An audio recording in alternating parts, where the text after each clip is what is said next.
नमस्कार। दादी की कहानियों में आप सबका स्वागत है। आज मैं जो कहानी आपको सुनाने जा रही हूँ उसका शीर्षक है दुर्बल की शक्ति। किसी भी सामूहिक जनचेतना को जागृत करने के लिए प्रारंभ करने की आवश्यकता होती है। वह प्रारंभ चाहे कितना भी दुर्बल हो, एक दिन महाशक्ति बन जाता है। भयानक दावानल का जन्म भी छोटी सी चिंगारी से ही होता है। अत्यंत प्राचीन काल की बात है। दक्षिण दिशा के किसी राज्य में किष्किंधा नामक एक नगर था। यह नगर एक विशाल पहाड़ की तलहटी में था। पहाड़ के बहुत ऊपर एक विशाल झील थी, परंतु नगर में पानी की कमी सदा बनी रहती थी। नगर का एकमात्र जलाशय जल की आवश्यकता को पूर्ण करने में असमर्थ था। झील से पानी लाना असंभव था क्योंकि वह लगभग 1 कोस ऊपर था और चारों ओर 20 हाथ ऊंचे और 40 हाथ मोटे पहाड़ से वो झील घिरी हुई थी। उसको भेदना मनुष्य की शक्ति के बाहर की बात थी। अकस्मात ही एक बार सूखा पड़ गया, मतलब पानी नहीं गिरा। जलाशय में पानी तो था, परंतु नगर भर में यह चर्चा का विषय बना हुआ था कि जब पानी समाप्त हो जाएगा तो क्या होगा। धरती के नीचे दूर दूर तक पथरीली चट्टानें थीं। कुआं खोदने से भी जल मिलना संभव नहीं था।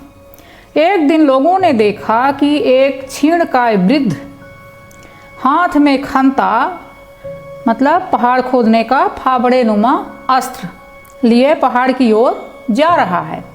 लोगों ने पूछा, बाबा, यह खंता लेकर आप कहाँ जा रहे हो? नगर में पानी न जाने कब समाप्त हो जाए। वृद्ध ने कहा, कहीं न कहीं से पानी का प्रबंध करना आवश्यक है। मैं पहाड़ में नहर खोदकर पानी लाने जा रहा हूँ। तुम?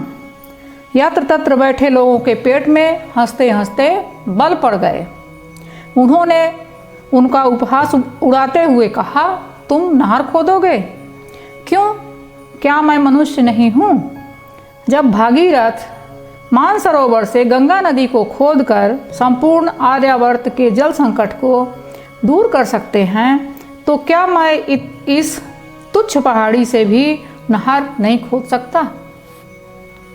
वृद्ध उन्हें हंसता हुआ छोड़कर चला गया।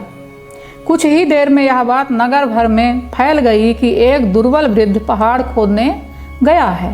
लोग इस मूर्ख को देखने के लिए समूहों में पहाड़ पर पहुंचने लगे। वृद्ध उनकी ओर से बेखबर झील के चारों ओर की पथरीली दीवार में एक स्थान पर छेद करने के लिए खंता चला रहा था।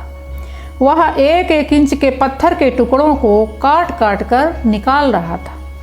बाबा, एक युवक ने उपहास उड़ाते हुए पूछा, इस तरह तो तुम मृत्यु तक 1 हाथ से अधिक नहीं काट पाओगे। फिर पानी लेकर क्या करोगे?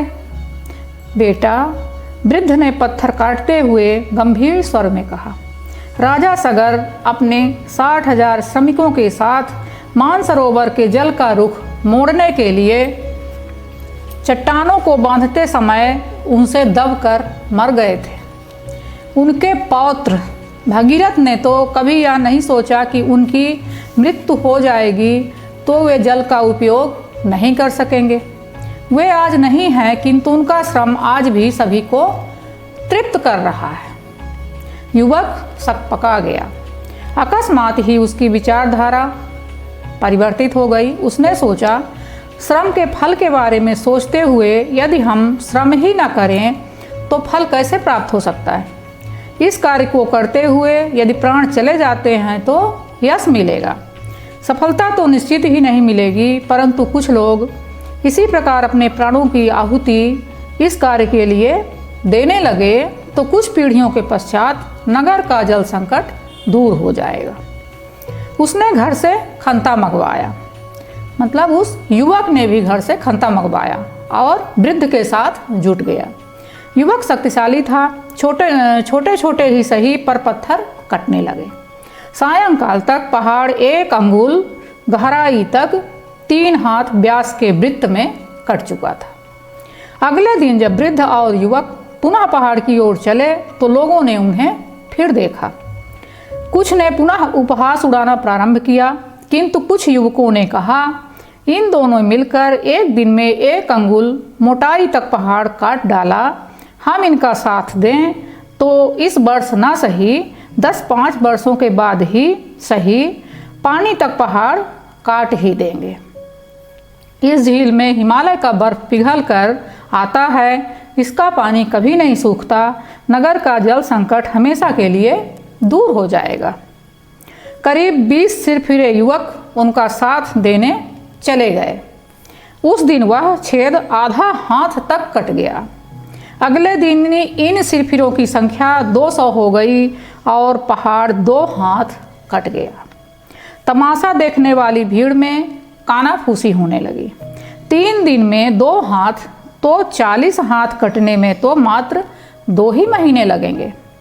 अकस्मात ही उन्हें लगा कि जल संकट से छुटकारा संभव है। यह सिरफिरे दीवार काट लेंगे तो नहर भी 2-4 वर्ष में खोद लेंगे। जो कार्य असंभव दिखाई दे रहा था वह अचानक ही सबको संभव दिखाई देने लगा। मानो सब कुछ परिवर्तित हो गया।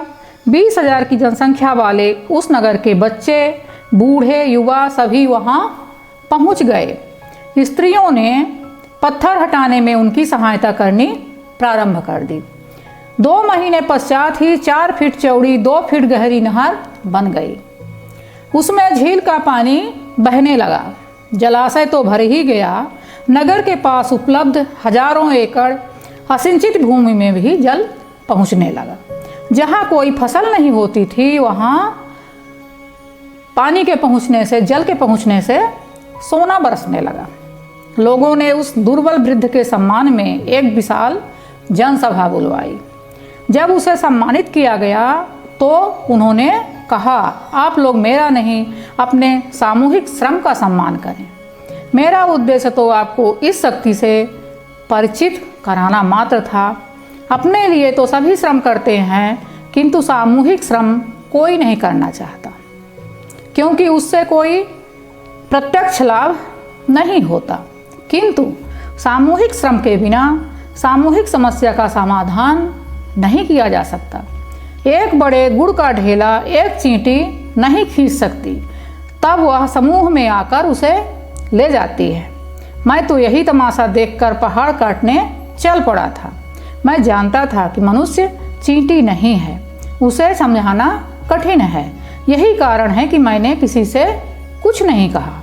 सोचा था कि मेरा प्रयत्न थोड़ा भी सफल हुआ तो आप सभी लोग स्वयं ही साथ देंगे। धन्यवाद।